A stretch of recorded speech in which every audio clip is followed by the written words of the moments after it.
রাশিয়ার ভাইরাল সেই নানি যখন বাংলাদেশে গিয়ে বাঙালি মেয়েদের সাথে কিভাবে কথা বলে ভিডিওটা দেখেন। আর ভিডিওটা দেখবেন, ভিডিওটা সবাই শেয়ার করে দেবেন আর একজনকে দেখার সুযোগ করে হ্যালো দেবেন। ফ্রেন্ডস, আমি এখন বর্তমানে কালাচাঁদপুরে আছি। আর তোমার নাম কি?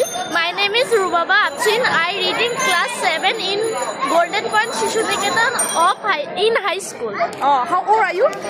I am 12 years old. 12 years old. Okay. My name is Riana Jan Salda. I am class 7. Oh, hi. Hello. Hello. লজ্জা পায় সবাই। Alright.